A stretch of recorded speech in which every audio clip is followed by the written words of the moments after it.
What's up sa inyo mga fans? So for today's video, tuturuan ko kayo kung paano mag-dividend investing sa PSEI, which is Philippine Stock Exchange. So sample tayo, ito si Keeper. So kasi today, na-receive ko ulit yung bagong dividend ko. So at first, sino ba si Keeper? Ano bang business ni Keeper? So yan, about Keeper. So holding siya yung nagdi-distribute ng Philippine Liquor, Wine, and Specialty Beverage Distribution Business. So more on sila mga alak. Sila yung nagdi-distribute ng mga alak. Ngayon, today, 6/20, June 20, 1.64 na yung price ni Keeper. Meaning, piso tsaka 64 centavos. So around December 2023, nasa 1.51 yung price niya. And then, noong December 19, nag-declare sila ng dividend 0.077 per share. So payment day January 18. So kung isipin nyo, 3.6% yung dividend yield niya.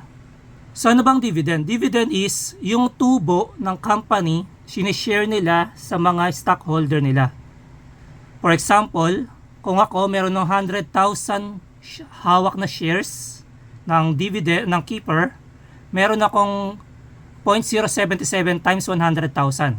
So ayan, 100,000 kunwari yung hawak kong shares ng stock times 0.077.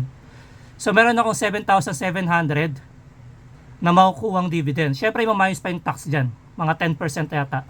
So imagine, yung 100,000 ko magiging 107,000 na. So tumubo siya ng 7,000 around. Unlike nung sa bangko lang, hindi ka siguro mga 1% lang itubo niyan.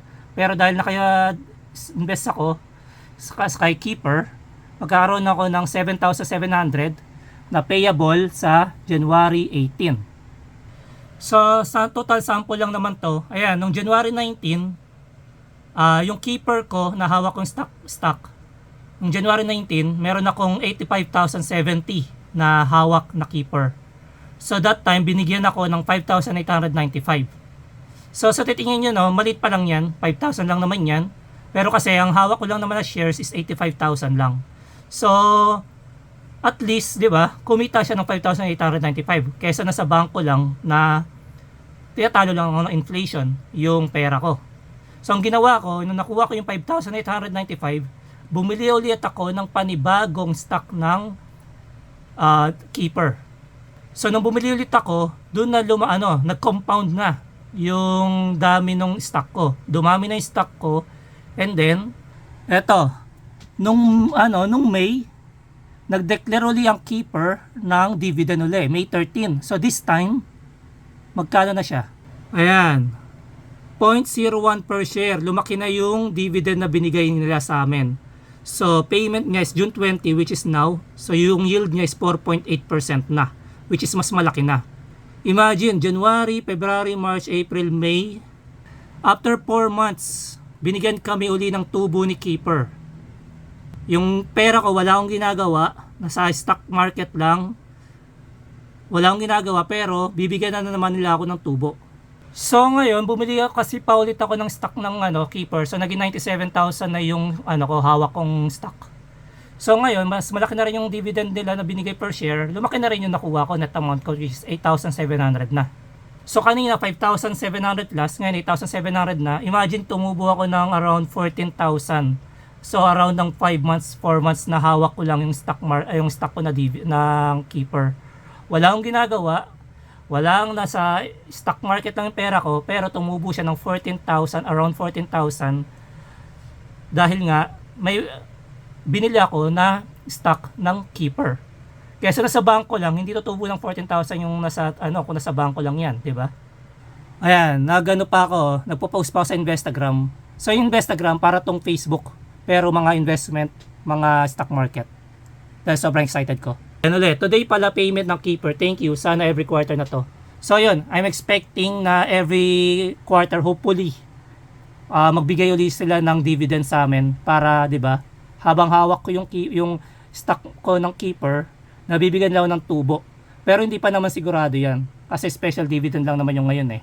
Ngayon, so since nakuha ko na itong 8,700 na to ngayon, hindi ko siya gagalawin or withdraw. Ang gagawin ko sa kanya, bibili ulit ako ng stock ni Keeper para madagdagan yung dami ng hawak kong stock.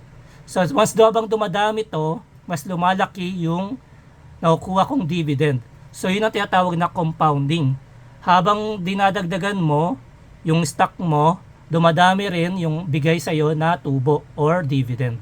So yun ang tinatawag na compounding at dividend investing.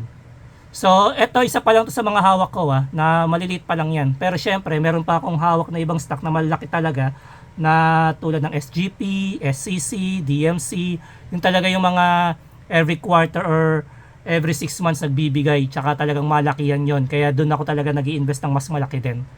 Pero eto, ayun, sample lang naman to. Pero yun, ang tinatawag na passive income, tsaka kumikita ka, yung pera mo, your money is working for you.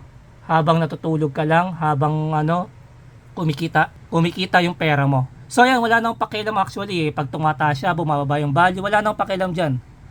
Basta ako, bibili ako, every time na bababa to, bibili ulit ako. Hindi ko yun na lang ginagawa ko para dinadagdagan ko na lang yung kung ilan yung hawak kong stock ng Keeper. So, ito yung isa sa mga hawak kong malaki talaga, SGP. So, ito yung nagbibigay rin ng dividend na yan. Thank you SGP, my biggest dividend so far. So, ayan, April 25 nagbigay, 0.347 share. So, dito talaga may malaking hawak kasi ito yung national grid ng Pilipinas. So, talagang malupit yan. Kahit na pinopolitika lang nila Tulfo yan, nila Ontiveros, okay lang, hawak lang. Bili lang ng bili. Kasi sure yan. So, yun yung mga isa sa mga mga suggestion ko na tignan nyo rin kung gusto nyo mag-dividend investing. Yun lang. Bye-bye. Habang ginagawa ko yung video na to, nag-text si Globe, si Gcash, 638 lang. Your dividends worth 5.24. So may pumasok uling dividend na worth 5.624 sa GFund ko. So yung GFund ko, naglagay lang ng 1,000 rito, nakalimutan ko na kung kailan. Pero biglang nakalimutan ko na, inilagay ko lang, kinalimutan ko na. Tapos ngayon yung 1,000 ko, naging 61 na siya. Imagine kung 10,000 nilagay ko rito, so 1,600 na siya. Imagine kung 100,000 nilagay ko rito, 106,000 na siya. Wala akong ginagawa, nilagay ko lang dito naglagay lang ako ng 1,000 sa GFund ko kasi nga sinubukan ko lang Pero tumutubo na siya. Ayun ang, di ba, papatubuhin mo yung pera mo. Hindi lang siya nakalagay sa bangko or sa Gcash ko, nilagay ko siya sa GFund, then tumutubo siya. So yan ang tinatawag na dividend investing. Yun lang, bye-bye.